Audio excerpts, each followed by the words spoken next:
Cristiano Ronaldo figure parmi les meilleurs footballeurs de l'histoire. C'est une pointure dans le monde du football. Tout comme Lionel Messi, il a pour objectif d'être le GOAT, Greatest of All Time, du football.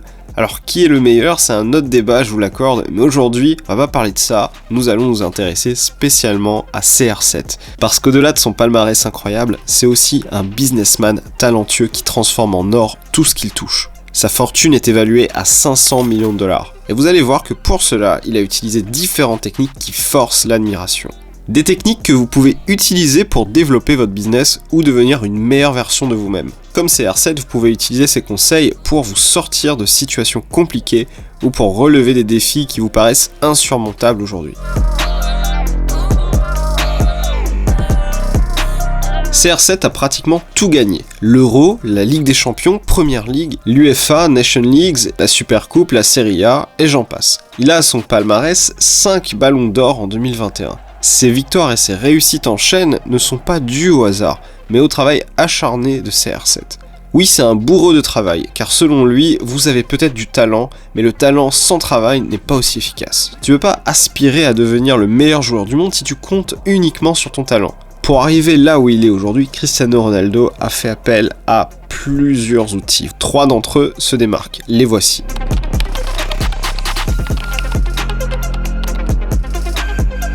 Cristiano Ronaldo mise beaucoup sur la qualité, que ce soit lors de ses entraînements, de ses matchs ou quand il consacre du temps pour sa famille. Selon lui, tu ne peux pas aller dans une salle de sport et faire n'importe quoi et dire que tu as travaillé. Il faut un travail ciblé et de qualité quitte à avancer petit à petit. C'est-à-dire qu'il faut que tu gardes en tête en permanence ton objectif.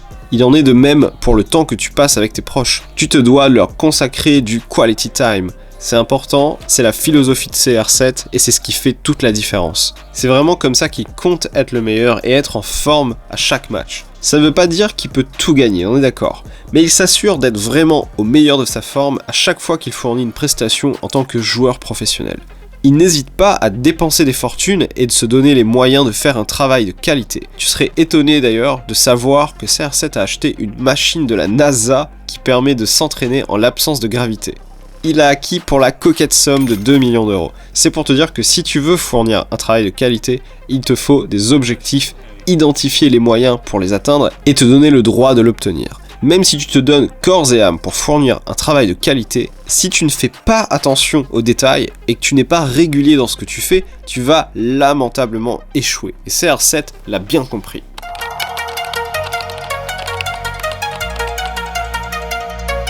Selon Cristiano Ronaldo, la différence entre les bons joueurs et le meilleur joueur du monde se situe dans les détails. C'est une phrase qui dit tout en fait. CR7 a joué avec de grands footballeurs, très talentueux, qui sont d'un niveau excellent. Mais pour CR7, en réalité, ces joueurs sont peut-être bons durant 5, 10 ou 15 parties, mais ce n'est pas suffisant. Il faut être bon durant 60 matchs d'affilée par saison. Et pour cela, il faut de la régularité, de la constance dans ce qu'on fait, et surtout, il faut faire attention aux détails. Tu dois te demander maintenant, quels sont ces fameux détails ? Bien, ce sont des paramètres indispensables pour un athlète de haut niveau. C'est-à-dire bien dormir, bien manger, bien se reposer. Ce sont des détails qui comptent. Et encore une fois, CR7 ne lésine pas sur les moyens pour s'occuper de ces détails. Adepte de la cryothérapie, le quintuple ballon d'or a dépensé plus de 45 000 € pour installer une chambre de cryothérapie chez lui. Pour ceux qui ne connaissent pas, c'est une technique qui a de nombreuses vertus, récupération optimisée, moins de courbatures, guérison rapide des entorses, et j'en passe. Elle est très utilisée sur le terrain avec des pistolets de cryothérapie. Cela a séduit Cristiano Ronaldo pendant ses matchs et il a décidé de s'offrir pour améliorer ses conditions physiques en gardant en tête cet objectif que de devenir le meilleur joueur du monde. On ne s'improvise pas meilleur joueur du monde, même en étant acharné, très méticuleux, on fait tous des erreurs. Et CR7 en fait comme tout le monde. Et vous allez voir que c'est aussi un outil de CR7 pour atteindre ses objectifs. Il a réussi à renverser la tendance, à utiliser ses erreurs comme moteur pour réussir dans sa vie.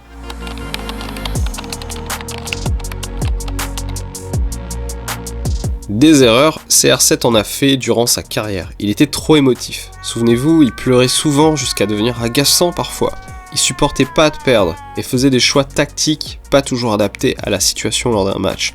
Lors d'une interview, Cristiano Ronaldo a admis avoir fait des erreurs, mais il était content de les avoir faites. Pourquoi ? Simplement parce que ça lui a permis d'enlever des hypothèses, ça lui a permis d'être meilleur qu'avant, et ainsi d'améliorer beaucoup de choses, aussi bien en tant que footballeur qu'en tant qu'être humain.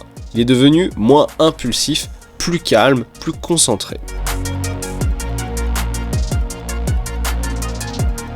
C'était l'Euro 2004. Cristiano Ronaldo avait alors 19 ans. Très jeune, et pourtant, c'est à cet âge-là que le monde a découvert son incroyable talent. Cela a attiré sur lui tous les projecteurs, notamment celui d'Alex Ferguson. L'histoire, tu la connais, il a rejoint Manchester United et réalise une excellente saison 2007-2008 où il gagne la Premier League et la Ligue des Champions. Le vrai challenge que CR7 va devoir relever par la suite, c'est son transfert vers le Real de Madrid. Ça a été à l'époque considéré comme le transfert le plus cher de l'histoire, 94 millions d'euros. Mais avec toutes ces pressions qui gravitaient autour de lui, c'est à ce moment-là qu'il doit se montrer professionnel, à la hauteur. Et là, la vraie question que tu dois te poser, c'est si tu veux un tel salaire, est-ce que tu es prêt à fournir un tel investissement ? CR7 a compris qu'il devait se surpasser. Parce qu'une fois que c'est signé, je t'explique pas la pression qu'il a dû se mettre, peu de personnes auraient en réalité voulu être à sa place. CR7 a compris à ce moment-là qu'il n'y avait pas de point de non-retour. Il devait se surpasser, de donner le maximum pour devenir le meilleur et aussi mériter ses investissements qu'il a reçus, quelque sorte. Il a vite compris que son outil de travail, c'est-à-dire son corps, doit être entretenu. Il a focalisé tous ses efforts dans ce sens et s'est donné comme objectif de travailler plus que les autres. Comme il le dit toujours, le talent ne suffit pas, il faut du travail, toujours du travail et surtout un travail de qualité. C'est pour cela qu'on trouve des témoignages de joueurs qui évoluent avec CR7 qui disent qu'il arrive toujours très tôt à l'entraînement, qu'il est le plus motivé et que c'est un bourreau de travail, c'est souvent lui qui part en dernier. Après ce transfert vertigineux au Real de Madrid, CR7 a prouvé que non seulement il méritait bien son salaire, mais qu'en plus, il rapportait de l'argent au club.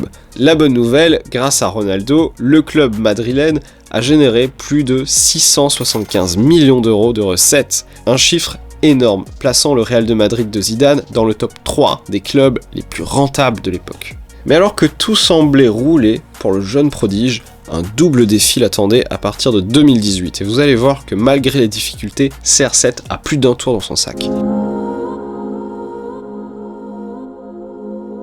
Après 9 saisons au Real de Madrid, dirigé par Zizou, CR7 quitte le club pour rejoindre la Juventus de Turin. Décision jugée normale car tous les grands sont passés par la Juve, Zidane, Platini, Del Piero. Le club turinois a déboursé pas moins de 105 millions d'euros pour avoir CR7 dans ses rangs. Une somme faramineuse, mais on l'a vu à la hauteur de ses talents, ce qui a poussé du coup Ronaldo à déménager en Italie pour l'occasion, mais tout ne s'est pas passé comme prévu. Le club peine à se classer, les résultats sont chaotiques, CR7 n'est pas au rendez-vous, il se sent clairement dans un cercle vicieux, il n'est pas à l'aise avec tous ces échecs à répétition, cela a forcément des impacts sur son image et ses statistiques qui étaient alors en baisse par rapport à son éternel rival Lionel Messi. Comment a-t-il fait pour se redresser ? Le transfert de la Juventus de Turin était une expérience peu bénéfique pour Ronaldo. Certes, sous les couleurs de la Juve, CR7 a marqué son 100e but. Il termine meilleur buteur du championnat italien et gagne la Coupe d'Italie 2021. Mais ce n'était pas suffisant pour un joueur de son calibre. Les défaites à répétition et le fait d'avoir été éliminé en Ligue des Champions ont fait que quelque part, pour le grand joueur plein d'ambition qu'il est, c'était une erreur. Une erreur qu'il a vite comprise et corrigée. Car oui, il faut apprendre de ses erreurs et CR7 a compris qu'il fallait quitter le bateau avant qu'il ne coule. Il accepte alors, à la grande surprise de tous ses fans, de revenir à Manchester United, non pas contre 94 millions d'euros comme il avait fait pour le Real Madrid, ou pour des centaines de millions d'euros avec la Juve, mais contre 15 millions d'euros. C'est-à-dire qu'il ne s'agissait pas du tout d'un intérêt financier, mais plutôt d'accomplissement de soi, de défis et de challenge sportifs. Car l'argent, CR7 en a déjà plein, c'est un businessman accompli. Il possède des hôtels aux États-Unis, en Europe. Il a sa propre marque de vêtements et des accords commerciaux avec les plus grandes marques comme Nike, Clear Hair Care, Tag Heuer, ce qui fait que de base, il va déjà recevoir des milliards au cours de sa vie. On arrive donc à comprendre son choix. En plus de ses talents en tant que footballeur professionnel, CR7 possède une chaîne d'hôtels à Madère, Lisbonne, Marrakech, New York et dans d'autres destinations, ainsi que sa propre marque de chaussures, jeans, parfums et sous-vêtements. C'est un des sportifs les plus riches du monde et un entrepreneur à succès. Il a de nombreuses qualités, mais ses outils l'ont aidé à atteindre les sommets. Premièrement, le talent ne suffit pas, il faut travailler et toujours fournir de la qualité. Deuxièmement, être régulier et constant tout en faisant attention aux détails. Et troisièmement, apprendre vite de ses erreurs et prendre les décisions qu'il faut au bon moment. Si toi aussi tu veux devenir meilleur dans ce que tu fais, dans ton business, tu peux suivre le modèle de Cristiano Ronaldo et appliquer ces 3 outils dans ce que tu fais. Le premier point, rappelle-toi qu'il faut toujours soigner les prestations, le travail que tu fais, et il faut jamais arrêter de s'améliorer. Il te faudra être régulier et constant pour atteindre petit à petit ton objectif de base. Fais attention aux détails aussi, car c'est ce qui fait toute la différence. Si tu commences à te laisser aller, tu as beaucoup à perdre. Enfin, sois heureux d'avoir fait les erreurs. Tire-en des leçons pour prendre les bonnes décisions dans le futur. Merci d'avoir regardé cette vidéo, j'espère qu'elle a su t'inspirer. Moi c'est Raj et j'ai un message pour toi. Si tu souhaites démarrer une activité entrepreneuriale ou que tu souhaites faire décoller ton business, tu peux rejoindre mon cours gratuit sur la vente, le lien est en description. Il y a plusieurs vidéos, c'est ultra concret. Je suis moi-même freelance en copywriting depuis 2016 et copywriting, c'est un mot compliqué pour dire la vente. Bref, dès qu'il y a un business, il y a de la vente, donc si tu veux en savoir plus, il suffit d'entrer ton adresse email en description. Je te dis à très bientôt, c'était Raj, salut.